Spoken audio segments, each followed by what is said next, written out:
Let's improve English. उसने अपने परिवार के नाम को मिट्टी में मिला दिया।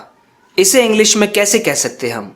तो एक बात को कहने के काफ़ी तरीके होते हैं फ्रेंड्स, तो मैं आपको बताने वाला हूँ इसे इंग्लिश में कैसे कह सकते हैं, और इसी तरह के कुछ यूज़फुल और कंफ्यूजिंग हिंदी सेंटेंसेस का ट्रांसलेशन करना मैं आपको सिखाऊंगा। इस वीडियो को एंड तक ज़रूर देखना, क्योंकि श्योरली आपकी इंग्लिश इंप्रूव होने वाली है इस वीडियो को देखने से। तो फ्रेंड्स शुरू करते हैं, नहीं तो आप कहेंगे कि मैं बोलता ज़्यादा हूँ शुरुआत में, वीडियो शुरू करने में बहुत देर लगा देता हूँ। तो चलिए शुरू करते हैं। उसने अपने परिवार के नाम को मिट्टी में मिला दिया। कहने का मतलब ये बनता है कि बदनाम कर दिया उस नाम को। ये थोड़ी है कि नाम लिया और नाम उठा के मिट्टी में भर दिया। ये तो कहने का तरीका होता है कि मिट्टी में मिला दिया, एकदम खराब कर दिया। इंग्लिश में कह सकते हैं ही डिसग्रेस्ड हिज फैमिली नेम। ही डिसग्रेस्ड हिज फैमिली नेम, यानी उसने अपने फैमिली नेम को डिसग्रेस कर दिया एकदम ही। कह सकते हैं he brought shame to his family name. He brought shame to his family name, यानी एकदम उसने शर्मसार कर दिया फैमिली को। या फिर हम शेम को एज अ वर्ब भी यूज़ कर सकते हैं और कह सकते हैं he shamed his family. He shamed his family. इसको हम कह सकते हैं he made his family lose honour. He made his family lose honour. यहाँ पर हमने पॉजिटिव वर्ब मेक का यूज़ किया। He made his family lose honour, यानी उसकी वजह से उसकी फैमिली ने ऑनर को लूज कर दिया। मिट्टी में मिला दिया उसने अपने परिवार के नाम को। तो ये कुछ तरीके हैं जिससे आप इस बात को इंग्लिश में कह सकते हैं। थैंक्स तो मुझे आपको कहना चाहिए। तो कभी ऐसा होता है कि कोई हमें थैंक्स कह रहा है, हम कह रहे हैं अरे नहीं नहीं, थैंक्स तो मुझे कहना चाहिए आपको। I am the one who should thank you. I am the one who should thank you. यहाँ पे थैंक एक वर्ब की तरह यूज हो रहा है कि मुझे आपको थैंक करना चाहिए। Thank you. I am the one who should thank you. वैसे ही माफ़ी तो मुझे आपसे मांगनी चाहिए। कैसी बात कर रहे हो आप? I am the one who should apologize to you. I am the one who should apologize to you, यानी वो मैं हूँ जिसे apologize करना चाहिए, मुझे माफ़ी मांगनी चाहिए। तुम ऐसी बच्चों जैसी हरकतें क्यों करते हो? क्यों ऐसी बच्चों जैसी हरकतें करते हो? Why do you behave like a child? Why do you behave like a child? एक बच्चे की तरह क्यों behave करते हो? बहुत ज़ुबान चलने लग गई है तेरी। तेरी बहुत ज़ुबान चलने लग गई है, बहुत बोलने लग गया है। तो जुबान चलने का मतलब क्या होता है? कोई बहुत ज़्यादा बहस करता है, बहुत उल्टा बोलता है, तो इसको कह सकते हैं you have started arguing too much. Argue करना बहुत ज़्यादा शुरू कर दिया है। You have started arguing too much, या फिर you have started talking back too much. Talk back करने का मतलब उल्टा जवाब देना, गुस्से में जवाब देना, जुबान चलना, जैसे हिंदी में कहते हैं यू हैव स्टार्टेड आर्ग्यूइंग और टॉकिंग बैक टू मच। अगर उसकी बात मानूं तो मुझे ख्याली पुलाव नहीं पकाने चाहिए। उसका कहना तो ये है, अगर उसकी बात मानूं, अगर तेरी बात मानूं, अगर उसकी बात मानी जाए, अगर उसकी बात मानूं, तो इसको कहेंगे if I go by his words. If I go by his words, यानी जो वर्ड्स उसने कहे हैं उसकी बातों पे अगर मैं जाऊं। If I go by his words I shouldn't build castles in the air. तो मुझे बिल्ड नहीं करना चाहिए कासल्स को एयर में। ईडियम है इंग्लिश में जिसका मतलब होता है ख्याली पुलाव पकाना, सिर्फ इमेजिन करना चीज़ों को कि मैं ऐसा करूँगा वैसा करूँगा, जबकि काम धाम करना शुरू नहीं कर रहे। So if I go by his words I shouldn't build castles in the air.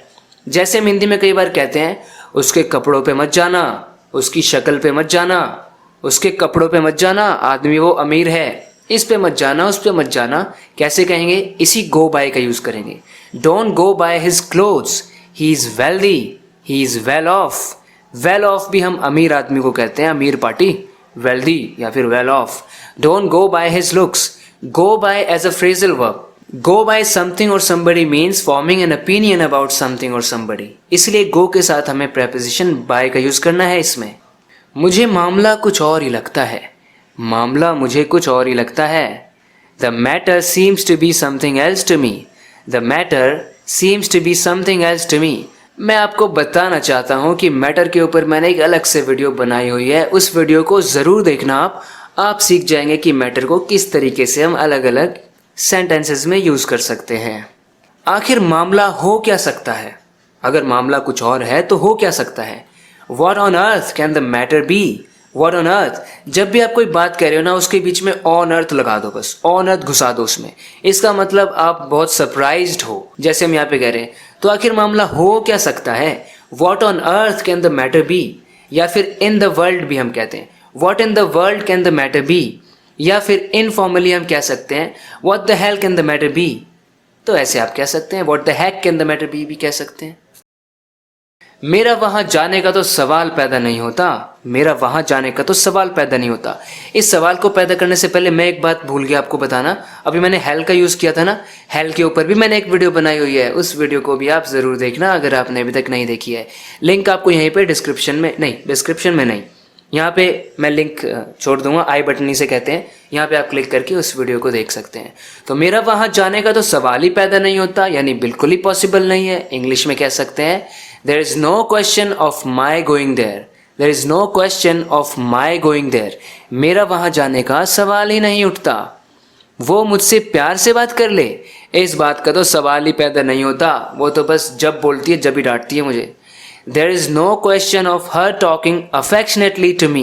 वो मुझसे affectionately बात कर ले, lovingly बात कर ले, politely बात कर ले, with love बात कर ले. There is no question of it. There is no question of her talking affectionately to me. मुझे तुमसे एक पुराना हिसाब चुकता करना है, एक पुराना हिसाब। हिसाब से मेरा मतलब यहाँ पे 2 और 2 4 नहीं, कहने का मतलब है कि तुमने मेरे साथ कुछ बुरा किया था, अब मुझे भी बदला लेना है। I want to take revenge on you. इसके लिए कह सकते हैं, मैंने नहीं बनाया ये, इंग्लिश में इडियम है ये, to settle an old score with someone. इसका मतलब to take revenge on him, बदला लेना। उसने कुछ बुरा किया था, अब आप उसके साथ कुछ बुरा करना चाहते हो, which is not right. I think you should not do like this, but actually people do want to settle an old score with people sometimes. So I need to settle an old score with him.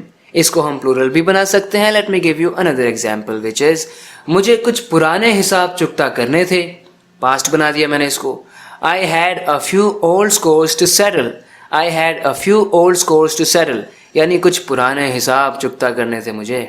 टोंटी में से पानी टपक रहा है, टोंटी में से पानी टपक रहा है, जाओ ठीक वीक करो कुछ टूल्स का यूज करके। The tap is dripping, the tap is dripping. Drip करने का मतलब पानी टपक टपक टपक नीचे गिर रहा है। फ्रेंड्स, मैं आपको बता दूं कि यूएस इंग्लिश में टैप को फॉसेट भी कहते हैं, faucet. So the faucet is dripping, बड़ी स्टाइलिश इंग्लिश है।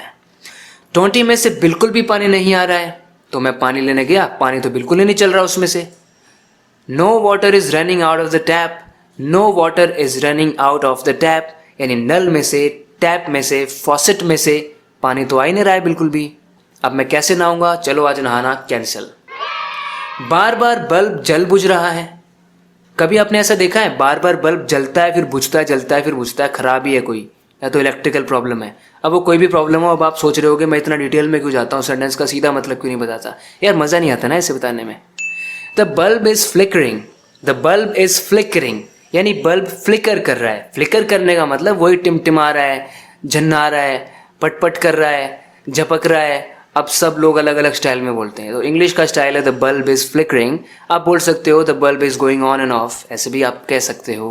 लगता है ये बल्ब जाने वाला है, लगता है ये बल्ब जाने वाला है, कहते हैं ना वैसे, इसको कहेंगे it seems that this bulb is gonna go, it seems that this bulb is gonna go. वैसे लिखने में हम गना को नहीं लिखते हैं, लिखते हैं गोइंग टू। ये तो बोलने का स्टाइल होता है, लेकिन मैं आपको स्पोकन इंग्लिश ही तो सिखा रहा हूँ, इसलिए मैं आपको बताना चाहता हूँ कि आप शॉर्ट में गोना बोल सकते हैं। It seems that this bulb is gonna go. Bulb बदलने में मेरी मदद कर दोगे, बल्ब बदलने में मेरी मदद कर दोगे, तो ये हैं आपके बल्ब के ऊपर कुछ sentences. Will you help me change the bulb, will you help me change the bulb, क्योंकि बल्ब चेंज करना तो मुझे आता ही नहीं है, मैं एकदम गंवार इंसान हूँ। मैं कुछ कहने की हालत में नहीं था, क्या कहता मैं उस वक्त। I was not in a position to say anything, I was not in a position to say anything. अब इसको पोजिशन मत बोलना, इसको बोलते हैं position. I was not in a position to say anything. मैं बहस करने की हालत में नहीं था, I was not in a position to argue, I was not in a position to argue. Short में वॉज नॉट को भी वॉजंट बोल दो, I wasn't in a position to argue, I was not in a position to argue. Looks के मामले में तुम उसके आसपास भी नहीं हो। अब इसे कैसे कहेंगे भाई, आसपास भी नहीं हो? कह सकते हैं you are nowhere near as good looking as he is. जितना गुड लुकिंग वो है ना, उसके आसपास भी नहीं हो तुम। You are nowhere near as good looking as he is. जैसे अक्ल के मामले में तुम उसके आसपास भी नहीं हो, अक्ल के मामले में तुम उसके आसपास भी नहीं हो। You are nowhere near as intelligent as he is, you are nowhere near as intelligent as he is. तो फ्रेंड्स, मैं झांसा नहीं भाषा नहीं, आशा करता हूँ कि आपको ये वीडियो पसंद आई होगी। अगर इसी तरह से आप अपने इंग्लिश को इम्प्रूव करते रहना चाहते हैं तो प्लीज़ इस चैनल को सब्सक्राइब करना अगर आपने अभी तक नहीं किया है तो फ्रेंड्स, बात करते हैं नेक्स्ट वीडियो लेसन में। Till then take care and bye.